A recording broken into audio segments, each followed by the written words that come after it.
Hi, folks. Welcome to Ignore the Machine. Don't ignore Molly, though. She's so excited to be out here, out in the park where there are no hidden fees. Don't you hate Airbnb hidden fees? I hate them. It says the price is X, for example, $239, which is already high for what you get. But I look it up, how much is it really going to be? $439. What a bummer. It and it's not that way in Europe, at least in my experience. In even in places like Italy, Spain. No, they're not. For some reason, they're able to clean their places uh, for a reasonable rate. Um, so my suggestion is, don't do it anymore. Travel is a pain now for reasons like this. It's so it makes me so sad because travel was a real thing for me, and I still do it. But the situation sucks the fun out of it.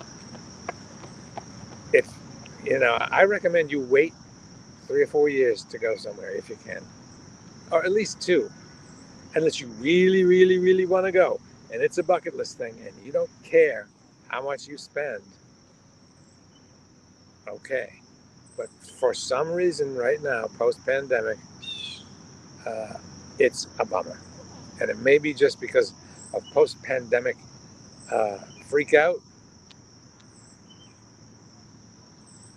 We got we were cooped up for a year. Now we got to get out. Or is it something else? And how can people afford this? I could afford it, but I don't because you got to draw the line somewhere. I feel like a tool. Really? Yeah. Oh, it's 400 a night, 500 a night for a place. If a hotel is spectacular, okay. If it's worth the money, but you go to some regular ass hotel room for 2 nights and it's even 350. It's $700 for 2 nights. Think what else you could do with that. You know. Uh, there you go. And as far as back to the airlines, the the legroom issue is so bad that it's a bummer. I would travel a lot more if it weren't for the legroom issue. And speaking of kind of, well, not really hidden fees, but just I would say tricky marketing trickery when the airlines say, "Oh, here's a fee in basic economy for 389. Oh, but to if you want to choose your seat, it's $500. Otherwise, we'll choose your seat for you, and you're going to be sitting in the middle. If you don't mind sitting in the middle or wherever they stick you, well, more power to you. Oh yeah, if you want to check a bag, etc. So if you can get the basic economy flight, if you travel lightly like I do with only a small backpack, and you don't care where they stick you, well, good for you. But the the folding ear, her ears get like the flying nun when she hears something. This is Molly, by the way. She's very excited to be out, smelling the smells. What else is going on? Oh, something I did today that was pretty cool is I participated in the planting of a pollinator garden.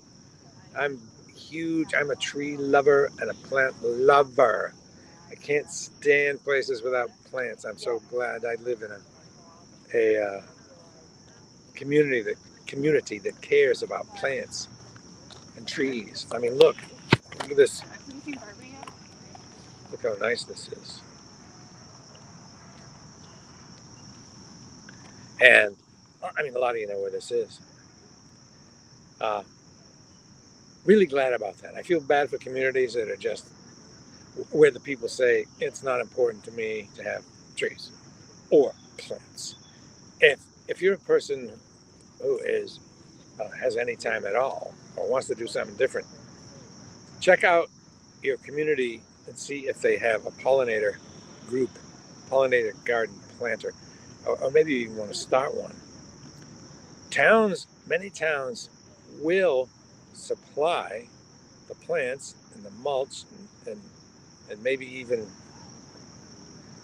till the soil if they're uh, confident that there is a group of people who will take care of the garden.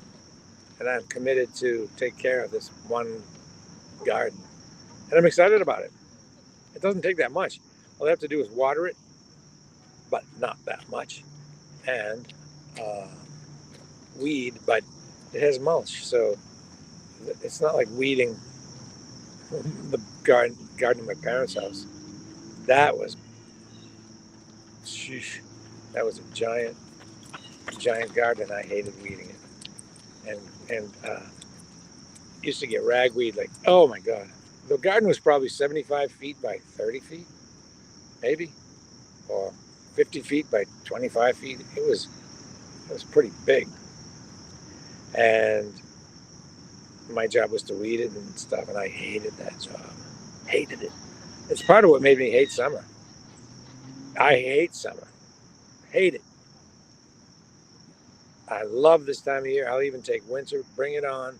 I don't care how cold. I do not care how cold. If I had to move somewhere, it would be either to a really high elevation or really far up north. I don't like summer. If anybody wants to trade there, I'll take your December, January, and February if you will take my June, July, and August. Because, yuck. The sun is so bright, it's so hot and sweaty. I think that, to me, people that say, oh, yeah, the humidity, I love it. I think they're lying. I mean, they're probably not, but I think, how can that be, really? You're just saying that to be cool or something. But I know there are people that like humidity. I don't get it. I think I have a genetic uh, problem with humidity. Okay, so Molly, say bye. Okay. Very good. It's so nice out if you haven't been out. Just get outside. Now that the sun's gone down, hopefully this will be the last warm day. And we can get in some, down to some 60s and some 50s for highs. 40s are beautiful. Where you can wear a nice wool blazer with a hoodie underneath. Take a long walk. Yeah. Okay. I guess, are there any comments necessary? No. Oh, some reminders. Yesterday was an interview with Joe McGurk, who's running for Cambridge City Council. He's a bartender at Highland Kitchen. He's got some good ideas. He's a serious candidate. You might want to give him a look. If you want to know what he's all about, check out my Facebook page. Scroll down a little bit. There's yesterday's video. And on Saturday the 8th, it's come together with Chachi, the Beatles, the whole Beatles event. The Beatles with the magician, Beatles Magic, and it's going to be celebrating John Lennon. Sal Bagley is going to play John Lennon songs. He's awesome, and they give away prizes. It's fun. It's City Winery, probably at noon. But also, I posted that information on my on my Facebook. I'll be talking with him about it. Follow me on Facebook if you want to not miss any of this stuff. There's the Bradley J Travel page, because back when traveling was fun, I did a lot of it, and then during the pandemic, I made all these videos. What else? Oh, whoa! I realized I have a clash, a conflict. On Saturday also, in addition to the Chachi thing, is my radio show, which is starts at 2 o'clock on Saturday.